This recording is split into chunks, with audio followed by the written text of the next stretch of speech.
నమస్తే, welcome to Suman TV. మా ఊరు మా ఎమ్మెల్యే. నేను మీ వెంకట్ గన్నవరపు. ప్రస్తుతం మనం విజయవాడ పశ్చిమ నియోజకవర్గంలో ఉన్నాం. విజయవాడ పశ్చిమ నియోజకవర్గానికి సంబంధించి కోరాడా ఫౌండేషన్ అధినేత, ప్రముఖ వ్యాపారవేత్త, ప్రస్తుతం ఇండిపెండెంట్గా పోటీ చేయబోతున్న కోరాడ విజయ్ కుమార్ గారు ఉన్నారు. కోరాడ విజయ్ కుమార్ గారు నమస్తే అండి. నమస్తే. మరికొన్ని రోజుల్లో ఎలక్షన్స్ రాబోతున్నాయి. మీరు ఇండిపెండెంట్గా నిర్ణయించుకున్నారు. ఏంటి కారణం, ఏంటి ఇండిపెండెంట్గా పోటీ చేయడానికి? ఇండిపెండెంట్గా పోటీ చేయడానికి కారణం అంటూ ఏమీ లేదు. విజయవాడ పార్లమెంట్ నియోజకవర్గంలో ఒక్క బీసీ అభ్యర్థికి కూడా సీట్ లేదు. కాబట్టి మేము ప్రతి రాజకీయ పార్టీ కూడా, ప్రధాన రాజకీయ పార్టీలు అన్నీ కూడా బీసీలే మా వెన్నెముక, బీసీలే మా ప్రధాన ఎజెండా, బీసీలే మా జెండా, బీసీలే మా బలం అని ప్రతి ప్రధాన రాజకీయ పార్టీలు చెప్పుకోవటమే కానీ, వాళ్ళతో ఓట్లు వేయించుకోవడమే కానీ, సామాజికంగా వాళ్ళకి రావాల్సినటువంటి చట్టసభ్యులలో సీట్లు కానీ, లేకపోతే వాళ్ళకి ఇవ్వాల్సిన ప్రాధాన్యం కానీ ఏ రాజకీయ పార్టీ ఇవ్వట్లేదు. కాబట్టి ఇవ్వనప్పుడు జనాభాలో 52% పైనే ఉండేటటువంటి బీసీ వర్గాల వారు ఖచ్చితంగా చట్టసభల్లో కూడా ఉండాలనేది నా ఆకాంక్ష. ఎందుకంటే ఈ 52% బడుగు బలహీన వర్గాలకు సంబంధించినటువంటి పేద ప్రజల యొక్క మనోభావాలని ప్రతిబింబించాలంటే ఖచ్చితంగా అసెంబ్లీలో కానీ, పార్లమెంట్లో కానీ ఖచ్చితంగా వాళ్ళ వాణి వినిపించాలి. అప్పుడే ఖచ్చితంగా ఈ బీసీ వర్గాల వారి యొక్క వ్యతలు కానీ, వాళ్ళ కష్టాలు కానీ, వాళ్ళ బాధలు కానీ ఈ ప్రభుత్వాలకి అర్థమవుతాయి అనేది నా ప్రగాఢ విశ్వాసం. మీరు పొలిటికల్ ఫ్యామిలీ నుంచి వచ్చారు. అవును. మీరు రాజకీయ వారసత్వం కోసం ఎన్నికల్లో క్రియాశీలక రాజకీయాల్లోకి అడుగు పెడుతున్నారా, లేదు ప్రజాసేవ చేయడానికి? అసలు అలాంటి ప్రశ్నే ఉత్తన్నం కాదు. ఎందుకంటే మా ఫ్యామిలీ గత 60-70 సంవత్సరాల నుంచి రాజకీయ ఫ్యామిలీ. మా తాతగారు కమ్యూనిస్టు, మా నాన్నగారు కమ్యూనిస్టు, నేను కమ్యూనిస్టు సిపిఎం పార్టీ తరఫున 2 సార్లు కార్పొరేటర్గా పోటీ చేసి గెలుపొందాను. కాబట్టి మా ఫ్యామిలీయే రాజకీయ ఫ్యామిలీ. కాబట్టి ఈరోజు కొత్తగా మేము రాజకీయాల్లోకి అడుగు పెట్టాల్సిన అవసరం లేదు. వేరేగా దాన్ని జనాలు ఎవరు కూడా అనుకోవాల్సిన అవసరం ఉండదు అనేది నా భావన. కోరాడా ఫౌండేషన్ మీదే కదా? అదే. కోరాడా ఫౌండేషన్ నుంచి సేవా కార్యక్రమాలు చేస్తున్నారు. రాజకీయ ఉద్దేశంతో చేస్తున్నారా, ప్రజాసేవ చేయాలని? యాక్చువల్గా కోరాడా ఫౌండేషన్ అనేది మేము ఒక సిలిండర్ మ్యానుఫ్యాక్చరింగ్ ఇండస్ట్రీ పెట్టాం. ఆ ఇండస్ట్రీ తరపున పేద ప్రజలకి కొంత సర్వీస్ చేయాలనే ఉద్దేశంతో మేము ఈ కోరాడా ఫౌండేషన్ స్థాపించడం జరిగింది. ఆ కోరాడా ఫౌండేషన్ ద్వారాగా ఈ పశ్చిమ నియోజకవర్గంలో ఎక్కువ 90% పేద ప్రజలు, మధ్యతరగతి ప్రజలు, బాగా నిరుపేదలు, బడుగు బలహీన వర్గాలు, బీసీలు, ఎస్సీలు, ఎస్టీలు, మైనార్టీలు, ఓసీల్లో కూడా బాగా నిరుపేదలు ఈ నియోజకవర్గంలో ఉన్నారు. ఒక్క బీసీలు, ఎస్సీలు, ఎస్టీలు, మైనార్టీలే కాదు, ఓసీల్లో కూడా బాగా నిరుపేదలు ఇక్కడ ఎక్కువగా ఉండటం వల్ల అన్ని వర్గాల్లో కూడా పేద ప్రజలు ఎక్కువగా ఈ పశ్చిమ నియోజకవర్గంలో నివసిస్తున్నారు. కాబట్టి ఎక్కువ జనాభా నిరుపేదలుగా ఉండే ఈ నియోజకవర్గంలో ఖచ్చితంగా ఎంతో కొంత మనం సర్వీస్ చేయాలి. ప్లస్ నేను పుట్టి పెరిగింది కూడా ఈ పశ్చిమ నియోజకవర్గంలోనే. కాబట్టి తప్పకుండా నేను పుట్టి పెరిగిన ప్రాంతాలకి ఖచ్చితంగా కొంత మనం సేవ చేయాలనే ఉద్దేశంతో ఈ ఫౌండేషన్ స్థాపించి సేవా కార్యక్రమాలు చేస్తున్నాం. అంటే ఉమ్మడి రాష్ట్రంగా ఉన్నప్పుడు దీన్ని వాణిజ్య రాజధాని విజయవాడ పేరు. వాణిజ్య రాజధానిలో 1 టౌన్ అంటే 100 కోట్ల రూపాయల వ్యాపారం డైలీ జరుగుద్ది అనేది జగమెరిగిన సత్యం. అలాంటి హై బిజినెస్ జరిగే ఏరియాలో పేదలు ఉన్నారా? అసలు పేదలే ఉంది ఇక్కడ. వ్యాపారస్తులు 10% 15% ఉన్నారు వ్యాపారస్తులు. మిగతాదంతా కూడా పేద ప్రజలే కదండి. ఈ పశ్చిమ ప్రాంతంలో ఎక్కువ కొండ భాగం, 60% కొండ భాగం, మిగతా 40% నేల. దీంట్లో ఈ కొండల్లో ఉండేదంతా కూడా పేద ప్రజలే కదా. ఎక్కడ చూసినా చిన్న చిన్న గుడిసెలు, చిన్న చిన్న రేకుల షెడ్లు, చిన్న చిన్న బిల్డింగులు కట్టుకొని ఉండేవాళ్ళే కదా. అంటే మొదటి నుంచి వాళ్ళకి పక్కా ఇళ్ళు లేవు. ఎక్కడున్నాయి? ఇప్పుడు ఈ ఉన్న ఇళ్ళు చిన్న మాట విజయ్ గారు, కాంగ్రెస్ హయాంలో గృహ నిర్మాణ పథకం ఉంది, తెలుగుదేశం హయాంలో గృహ నిర్మాణ పథకం ఉంది. ఈ రెండు పరిపాలించినాయి మేజర్గా స్వాతంత్రం వచ్చిన దగ్గర నుంచి. వాళ్ళకేం గృహాలు రాలేదంటారా? వచ్చినా ఎంతమందికి వచ్చినాయి చెప్పండి? లబ్ధిదారుల కన్నా లబ్ధి చేకూరని వాళ్ళు ఎక్కువ మంది. ఇంకా పక్కా ఇళ్ళు లేని వాళ్ళు ఉన్నారంటారు. చాలామంది ఉన్నారు, కొన్ని వేల మంది ఉన్నారు ఈ పశ్చిమ నియోజకవర్గం. ఈ పశ్చిమ నియోజకవర్గంలో స్థానికంగా పుట్టి పెరిగి స్థానికంగా ఉంటున్న వాళ్ళు వేల మంది ఉన్నారు. మీరు వ్యాపారస్తుల్ని లెక్కగా తీసుకుంటున్నారు.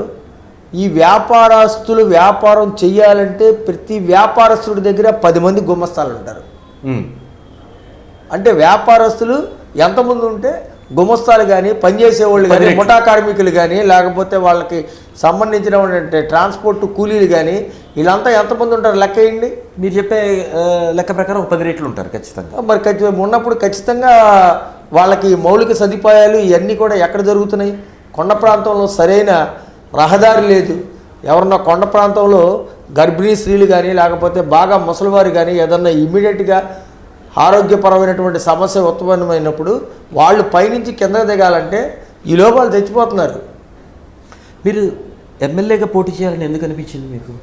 ఎమ్మెల్యేగా పోటీ చేయాలని ఎందుకు అనిపించిందంటే, మేము ఈ సేవా కార్యక్రమాలు మొదలుపెట్టిన తర్వాత ఈ పశ్చిమ నియోజకవర్గంలో ఒక మనిషి చనిపోతే, అంటే రోజువారీ దినసరి కూలీగా పనిచేసేటటువంటి ఒక మనిషికి చనిపోతే మట్టి ఖర్చులు కూడా చేసుకోలేనటువంటి పరిస్థితి ఈరోజు కూడా కొన్ని వందల మందికి ఈ నియోజకవర్గంలో ఉంది.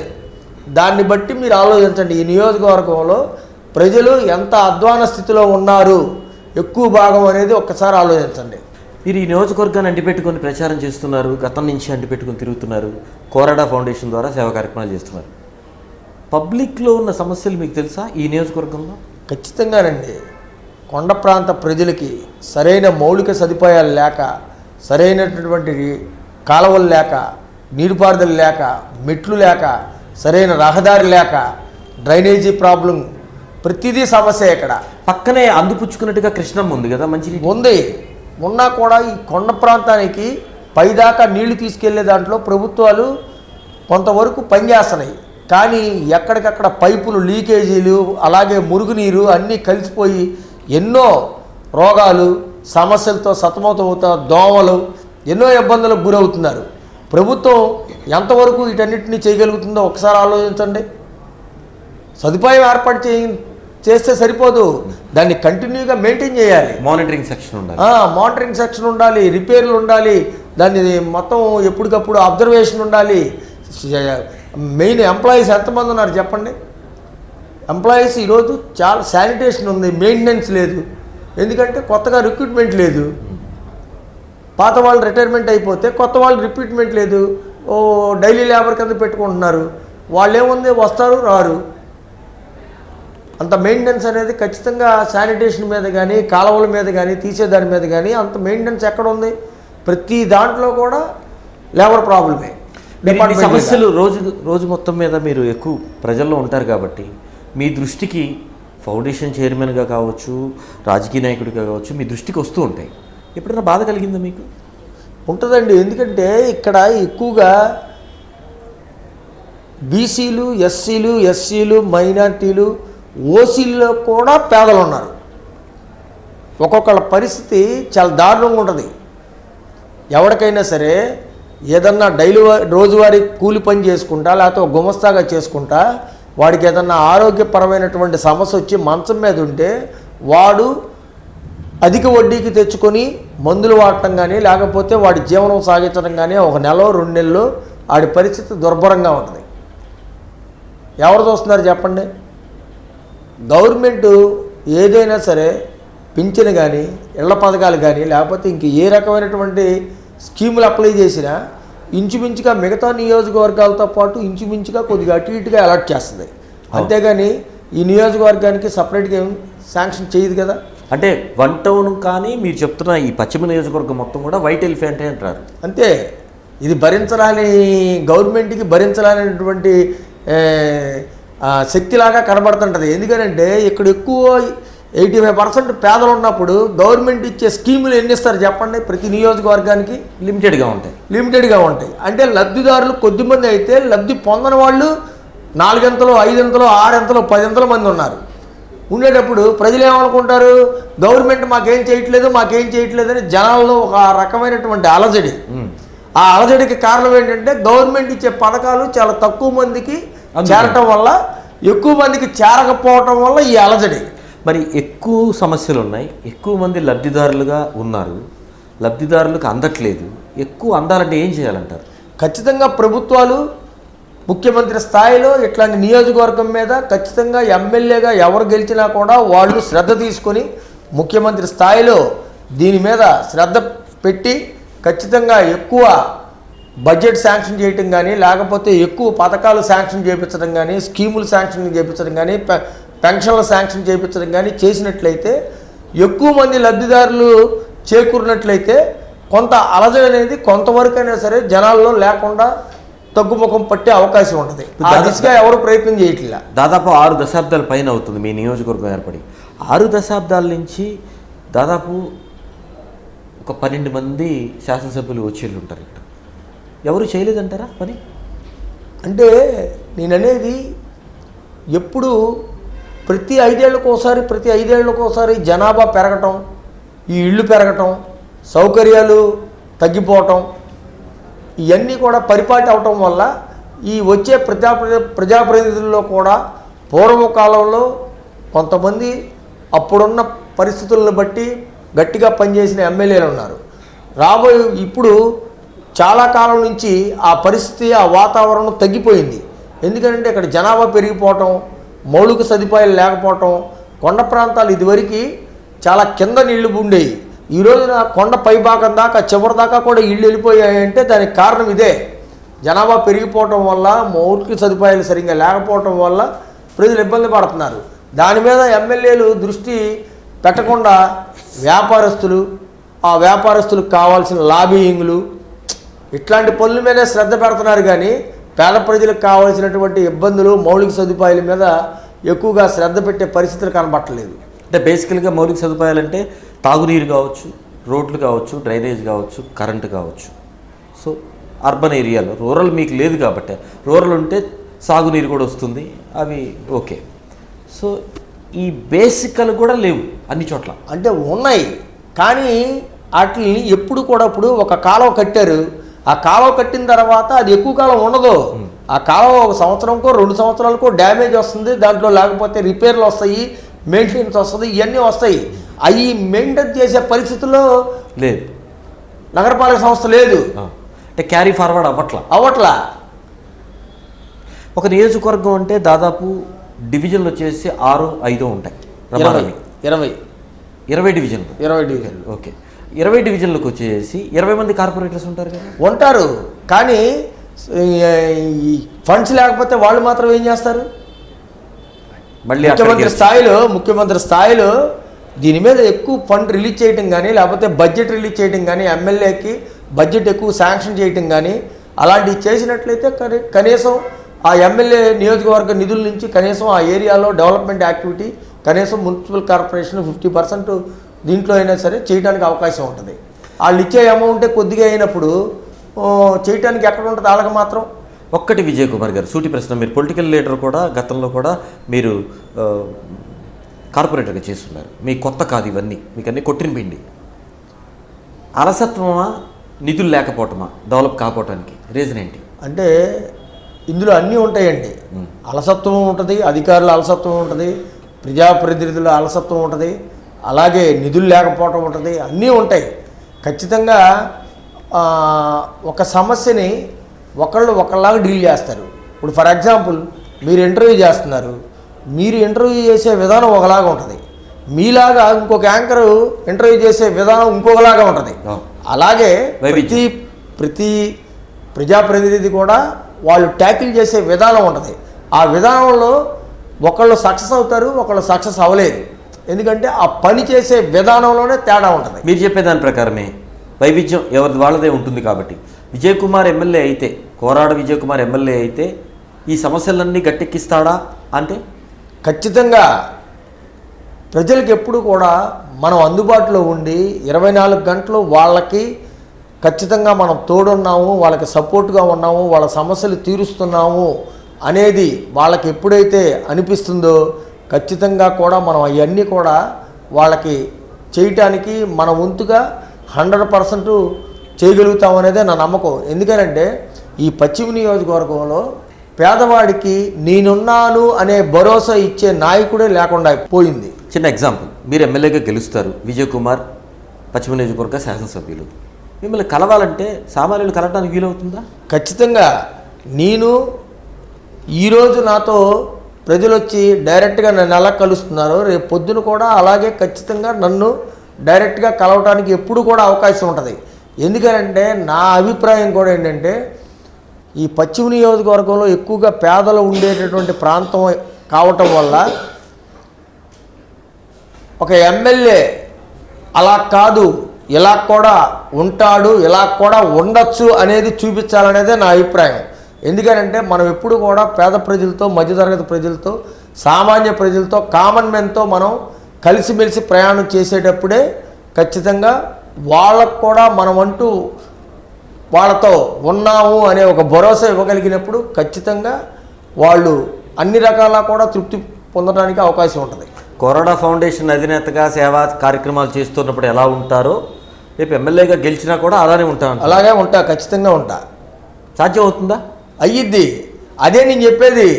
ఒక ఎమ్మెల్యే అనేవాడు అలా కాదు అంటే ఇప్పుడు దాకా ఉన్న ఎమ్మెల్యేలా కాకుండా వేరేలాగా కూడా ఉండొచ్చు అనేది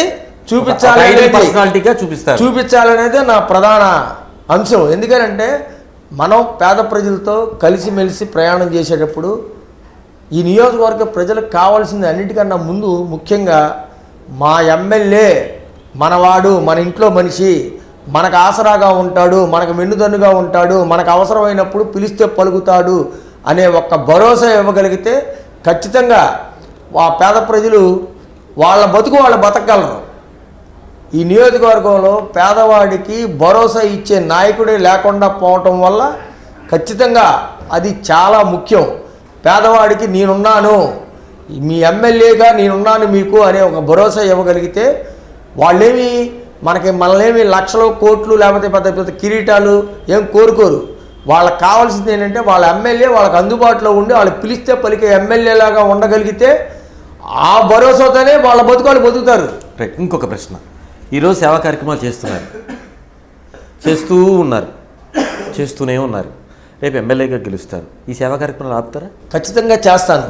ఎందుకంటే మేము ఫౌండేషన్ పెట్టింది కంటిన్యూగా నిరంతరం పేద ప్రజలకు అందుబాటులో ఉండి మనం ఎవరైతే నిజంగా నిస్సహాయులు లబ్ధిదారులు ఉంటారో అలాంటి వారికి ఊతం ఇవ్వాలనే ఉద్దేశంతోనే మేము ఈ ఫౌండేషన్ ఏర్పాటు చేయడం జరిగింది. లేకపోతే ఈ ఫౌండేషన్ పెట్టక్కర్లా. నేను సేవా కార్యక్రమాలు చేయాలంటే ఫౌండేషనే పెట్టాలనే ఉంది, మామూలుగా చేయొచ్చు కదా. ఫౌండేషన్ పెట్టాల్సిన అవసరం లేదు. కానీ ఫౌండేషన్ పెట్టడానికి ముఖ్య ఉద్దేశమే అది. ఎందుకంటే నిరంతరం ఎవరైతే ఇబ్బందుల్లో ఉంటారో, ఎవరైతే పేద ప్రజలు ఉంటారో వాళ్ళకి మన వంతుగా కొంత ఉపయోగపడాలి, సహాయపడాలి అనే ఉద్దేశంతోనే ఈ ఫౌండేషన్ ఏర్పాటు చేశారు. ఇప్పుడు ఈ ఫౌండేషన్ చేస్తున్నప్పుడు ఈ సమస్యలు ఏవి గుర్తించి ఉంటారు మీరు? ఈ నియోజకవర్గం మొత్తం మీద ఎలాంటి సమస్యలు గుర్తించారు మీరు? ఇళ్ల పట్టాలు, అలాగే పింఛన్లు, ఇళ్ళు. మాకు ఇళ్ళు ఇవ్వలేదండి, మాకు ఇళ్ళు రాలేదండి అని చెప్పేవాళ్ళు వేల మంది ఉన్నారు ఈ నియోజకవర్గంలో. దాదాపు 2 లక్షల ఓటింగ్ ఉంది ఇక్కడ. సుమారుగా ఎన్ని ఇళ్ళు ఈరోజు వాంటెడ్ ఉంటుందంటారు పక్కా ఇళ్ళ కోసం? ఖచ్చితంగా ఒక 40-50 వేల మందికి ఇచ్చినా కూడా ఇక్కడ ఇంకా ఇళ్ళు మాకు రాలేదని చెప్పేవాళ్ళు ఉంటారు. అంటే సొంత ఇల్లు లేని వాళ్ళ సంఖ్య దాదాపు 25% ఉంది. అంతే కదా? అంతే. 25% మందికి సొంత ఇళ్ళు లేవు. అంటే గొప్ప రాజధానిలో, గొప్ప ప్రాంతము, వాణిజ్య నగరము, వాణిజ్య రాజధానిలో మేజర్ సోల్ పాయింట్లు అని మనం చెప్పుకోవడమే. గొప్ప రాజధాని, గొప్ప వ్యాపార కూడలి అని మనం చెప్పుకోవడమే. కానీ మేడిపండు ఇక్కడ మేడిపండు ఓలిసి చూస్తే తెలుస్తుంది ఇక్కడ పేద ప్రజల పరిస్థితి ఏంటి అనేది. దాన్ని మార్చడం వీలవుతుందా? మీకు అనిపించిందా? ధైర్యం ఉందా మీకు? ఖచ్చితంగా. నేను అనేది అదే, మనం ఒక ముఖ్యమంత్రి స్థాయిలో మనం ఖచ్చితంగా పోరాడి ఖచ్చితంగా మనం ఒక ముఖ్యమంత్రిని కానీ ఏ ముఖ్యమంత్రిని కూడా మనం పోట్లాడి యుద్ధం చేసి లేకపోతే అసెంబ్లీలో గొడవ చేసి సాధించేదేం ఉండదు. ఏ ముఖ్యమంత్రినైనా సరే మనకున్న పేదల ఇబ్బందుల్ని, వాళ్ళ అవసరాలని, వాళ్ళ పరిస్థితుల్ని, వాళ్ళ స్థితిగతుల్ని ఖచ్చితంగా ఆ ముఖ్యమంత్రి స్థాయిలో మనం ఆయనతో 1-4 సార్లు రిక్వెస్ట్ చేసి చర్చించి అవసరమైతే 1కి 10 సార్లు, 10 సార్లు కాకపోతే 20 సార్లు, 20 సార్లు కాకపోతే 50 సార్లు ముఖ్యమంత్రిని ఒకే పని మీద మనం అన్ని సార్లు కలిసి మనం రిక్వెస్ట్ చేసినప్పుడు ఖచ్చితంగా ఎక్కడో ఒక్కడ ఏదో పాయింట్లో సాఫ్ట్ కార్నర్లో ఖచ్చితంగా ఆ పనులు చేయడానికి ఒక రూపకల్పన జరిగిద్ది అనేది నా విశ్వాసం. ఎందుకనంటే మనం ముఖ్యమంత్రుల్ని లేకపోతే మంత్రుల్ని మనం విమర్శించినంత మాత్రం మనకు పనులు అవ్వవు. మనం మంచితనంగా వాళ్ళకున్న పేదల యొక్క ఇబ్బందుల్ని వాళ్ళ దృష్టికి తీసుకెళ్ళి మనం అవకాశం ఉన్నంత వరకు వాళ్ళతో పాజిటివ్ యాటిట్యూడ్తో ఖచ్చితంగా మనం కొనసాగినట్లయితే ఏదో ఒక సందర్భంలో ఎంతో కొంత మార్పు అనేది ఈ నియోజకవర్గంలో చూపించడానికి అవకాశం ఉంటుంది అనేది నా ప్రగాఢ విశ్వాసం. రెండో విషయానికి వస్తే బీసీలు ప్రతి నియోజకవర్గంలో జనాభా ప్రాతిపదికన మేజర్గా ఉంటారు, ఎక్కువగా ఉంటారు. మీ నియోజకవర్గంలో కూడా, విజయవాడ పశ్చిమ నియోజకవర్గంలో కూడా బీసీలు అధిక శాతం ఉన్నారు. రాజకీయ అంశానికి వస్తే బీసీలు ఎవరి పక్షాన ఉంటారు ఇక్కడ? ఇప్పుడు ప్రతి రాజకీయ పార్టీ కూడా బీసీలని వాడుకోవడం అనేది పరిపాటి అయ్యింది. కానీ బీసీల్లో కూడా చైతన్యం వచ్చి ఈరోజు ఎంతో కొంతమంది మాకు రాజకీయంగా ప్రాధాన్యం కావాలి మా జనాభా శాతం ప్రకారం అని బీసీల్లో కూడా రాజకీయ చైతన్యం వచ్చి ఖచ్చితంగా ఎక్కడైనా సరే బలమైనటువంటి అభ్యర్థులు ఉన్న చోట మాకు సీట్లు ఇవ్వాలి అని అడిగే పరిస్థితి ఈరోజు ఏర్పడిందంటే ఖచ్చితంగా బీసీల్లో ఆ చైతన్యం ఏర్పడింది అనేది నా నమ్మకం. నాయకుల్లో ఆ చైతన్యం ఏర్పడింది, నేను ఒప్పుకుంటాను. ఓటర్లలో ముఖ్యంగా ప్రజల్లో ఖచ్చితంగా ఇదివరకు ఇప్పటికి బీసీలు టిక్కెట్లు ఇవ్వకపోతే మేమంతా కూడా ఖచ్చితంగా బీసీ అభ్యర్థుల్ని మద్దతు ఇస్తాము, ఇండిపెండెంట్ అభ్యర్థులైనా సరే మద్దతు ఇస్తాము అనే సామాజిక రాజకీయ కోణంలో ఈరోజు బీసీలందరూ కూడా చూస్తున్నారనేది నా నమ్మకం. రైట్. ఇక రాష్ట్ర రాజకీయానికి వస్తే ముక్కోణం పోటీ అనేది చాలామంది చెప్తున్నమాట. 2 ప్రధాన పార్టీలతో పాటు జనసేన కూడా ఇప్పుడు రంగంలో ఉంది. ఎలాంటి రాజకీయ పరిణామాలు ఉంటాయి ముఖ్యంగా మీ నియోజకవర్గానికి సంబంధించి? ఈ నియోజకవర్గంలో ఖచ్చితంగా కూడా ముక్కోణ పోటీతో పాటు చతుర్ముఖ పోటీ కూడా జరిగే అవకాశం ఉంది. ఎందుకంటే నేను ఇండిపెండెంట్గా పోటీ చేయాలనే సందర్భంలో ఖచ్చితంగా 3 ప్రధాన పార్టీలు బీజేపీ, కాంగ్రెస్, ఇండిపెండెంటు ఎంతమంది అభ్యర్థులు ఉండేటప్పుడు ఖచ్చితంగా కూడా గెలుపు అవకాశాలు ఇండిపెండెంట్ అభ్యర్థికి కూడా ఉండే అవకాశం ఉంటుంది అనేది నా నమ్మకం. ఈ నియోజకవర్గంలో విజయ్ కుమార్ వల్ల ఎవరికి లాస్? అందరికీ లాసే. కోరాడ విజయ్ కుమార్ వల్ల అందరికీ లాసే. రాజకీయ నాయకులకి అందరికీ లాసే. ఎందుకంటే ఇండిపెండెంట్ అభ్యర్థిగా గెలిచేది నేనైనప్పుడు మిగతా పార్టీలన్నీ కూడా నష్టపోవాల్సిందే కదా. వాళ్ళకున్న అభ్యర్థుల్ని వాళ్ళకున్న ప్రాధాన్యతని వాళ్ళు నష్టపోవాల్సిందే. ఏ పార్టీ సింబల్ లేకుండా ఒక వ్యక్తిగా ఇండిపెండెంట్గా బరిలో దిగుతూ నా వల్ల అందరూ ఓడిపోతారు, అందరూ నష్టపోతారని కాన్ఫిడెంట్గా చెప్తున్న సందర్భం ఏ బలంతో చెప్తున్నారు మీరంటే? ఖచ్చితంగా ఈ పశ్చిమ నియోజకవర్గంలో ఉన్నటువంటి పేద, బడుగు, బలహీన వర్గాలు, ఎస్సీలు, బీసీలు, మైనార్టీలు, ఖచ్చితంగా ఓసీల్లో ఉన్నటువంటి పేదలు కూడా నా పక్షాన నిలుస్తారని ఖచ్చితంగా ఘంటాపథంగా నేను చెప్పగలుగుతాను. నియోజకవర్గంలో మీరు మీ దగ్గరకు వస్తారు, మీరు వాళ్ళ దగ్గరికి వెళ్తున్నారు, ఫౌండేషన్ ద్వారా వెళ్తున్నారు, ఇప్పుడు ప్రచారం ద్వారా వెళ్తున్నారు. అంటే మీరు సేవ చేస్తూ వెళ్తున్నారు కాబట్టి సహజంగా చిన్న చిన్న ఏ ఉంటాయి మీ వల్ల అయింది మీరు చేస్తున్నారు. అర్రే ఇంత కష్టం వాళ్ళకు వచ్చిందా అని కళ్ళల్లో నీళ్ళు తిరిగిన సందర్భం ఏమైనా ఉందా? చెప్తున్నా కదా, దినం మట్టి ఖర్చులు చేసుకోవడానికి కూడా లేనటువంటి పేదలు ఎంతోమందికి నేను సహాయం చేసిన సందర్భాలు ఉన్నాయి. అట్లాంటి ప్రజలు ఇంకా ఉన్నారు. ఖచ్చితంగా మీరు కావాలంటే ఈ నియోజకవర్గంలో అలాంటి వారికి నేను సహాయం ఎంతోమందికి చేసి ఉంటాను. మీరు ఎక్కడికన్నా వెళ్ళి ఎంక్వైరీ చేస్తే ఖచ్చితంగా మట్టి ఖర్చులు లేకుండా ఉండేటటువంటి చాలామంది పేదలకి ఎంతోమంది నాకు ఫోన్ చేసి ఏమండి మట్టి ఖర్చులకు కూడా డబ్బులు లేవు, మీరు వచ్చి ఇస్తేనే కానీ ఈ శవాన్ని తీయడానికి ఇక్కడ ఇబ్బందికరమైన పరిస్థితి అని ఫోన్ల మీద ఫోన్లు చేసినటువంటి వాళ్ళు ఎంతోమంది ఉన్నారు. అలాంటి వారికి నేను వెళ్ళి స్వయంగా వాళ్ళకి మట్టి ఖర్చులు ఇచ్చిన సందర్భాలు ఎన్నో ఉన్నాయి. మీరు ఎమ్మెల్యేగా గెలుపొందిన తర్వాత అట్లాంటి వాళ్ళ కోసం ఏం చేద్దామనుంది మీకు? ఖచ్చితంగా చెబుతున్నా కదా, అట్లాంటి వాళ్ళ కోసం అంటే గవర్నమెంట్ ఏమీ చేయదు. అట్లాంటి వాళ్ళ కోసం ఇప్పుడు ఇట్లాంటి చిన్న చిన్న సహాయాలు గవర్నమెంట్ చేయదు. కాబట్టి అట్లాంటి ఏదన్నా ఉంటే మీకు ఆలోచన ఏమైనా ఉందా? ఒక వ్యాన్ అంటే ఇప్పుడు రథాల్లాగా వస్తున్నాయి కదా, అట్లా కొని అసలు మీరు వ్యాన్ దాకా వెళ్ళారండి. అసలు వాళ్ళు బాడీని మామూలుగా శవాన్ని తీసుకెళ్ళి మట్టి చేసుకోండి, ఖర్చులు జరిపించుకునే స్థాయి కూడా లేని వాళ్ళు ఉన్నారు. వాళ్ళకి వ్యాన్ అవసరంలా. మనం ఇచ్చే తులవ బలంతో వాళ్ళు ఆ బాడీని పాడికట్టి 10 మంది పోగయ్యి అక్కడి నుంచి వాళ్ళకు ఉన్నటువంటి సాంప్రదాయంగా వాళ్ళు తీసుకెళ్ళేటటువంటి కార్యక్రమానికే వాళ్ళకి దగ్గర డబ్బులు ఉంటుందా, వాళ్ళకి వ్యాన్ ఎందుకు ఇంకా? అంటే ఎంత దీనస్థితి. ఇంకా దశాబ్దాలు అవుతున్న స్వతంత్రం వచ్చి దశాబ్దాలు 7 దశాబ్దాలు రమారమి అవుతున్నా కూడా ఇలాంటి సమస్యలు ఉంటాయని మీరు ఊహించారా మొదట్లో? నాకైతే తెలియదు ఇంతకుముందు. ఖచ్చితంగా నేను ఫౌండేషన్ పెట్టిన తర్వాత ఎంతోమంది నాకు ఫోన్లు చేసి, ఏమండి ఈ పేదవాడు చనిపోయాడు, వాళ్ళ దగ్గర ఏ పరిస్థితి లేదు, మేమందరం తలా కొద్దిగా డబ్బులు వేసుకొని ఈ బాడీని తీసుకెళ్ళడానికి మేము సహకరిస్తున్నాము అని జనాలు చెప్పిన తర్వాత నేను ఎవరైనా చనిపోతే అలాంటి పేదలు ఉంటే మా దృష్టికి తీసుకురండి అని చెప్పి నేను చెప్పిన పెదప నాకు అలాంటి వారంతా కూడా ఫోన్లు చేయటం, నేను వెళ్ళటం జరుగుతుంది. ఈ నియోజకవర్గంలో ఎడ్యుకేషన్ సంబంధించి మీకు ఏమైనా ప్రతిపాదనలు వచ్చినాయా? ఇది కావాలి, అది కావాలి. ఇక్కడ ఇంటర్మీడియట్ కాలేజీ లేదు గవర్నమెంట్ పరంగా, ప్రభుత్వ డిగ్రీ కాలేజీ లేదు, డిగ్రీ కాలేజీ లేదు. ఇక్కడ ఖచ్చితంగా ఈ ప్రాంత ప్రజలకి ఖచ్చితంగా డిగ్రీ కాలేజీ అనేది అవసరం.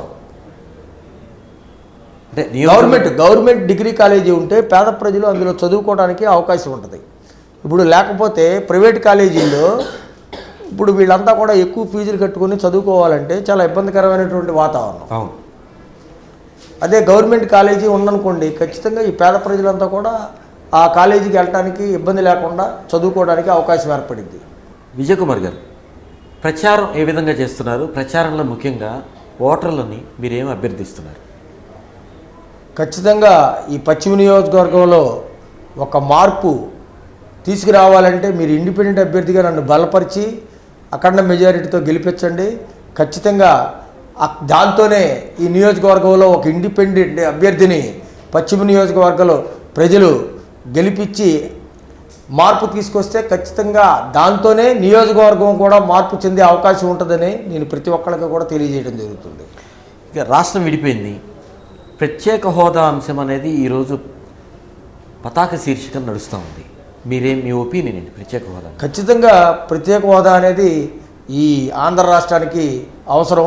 ఎందుకంటే ఆ ప్రత్యేక హోదా వల్ల ఇక్కడ ఉండేటటువంటి ప్రాంతాలు, ఇక్కడ ఉండేటటువంటి నగరాలు ఇవన్నీ కూడా మిగతా జిల్లాలు కానీ అన్ని రకాల కూడా ఇండస్ట్రీస్ కానీ లేకపోతే అన్ని రకాల కూడా కంప్యూటర్ యుగంలో అన్ని రకాల కూడా ఉపయోగం ఉంటుందని ఖచ్చితంగా మనకి ప్రత్యేక హోదా అవసరమని నేనైతే తప్పకుండా భావిస్తున్నాను.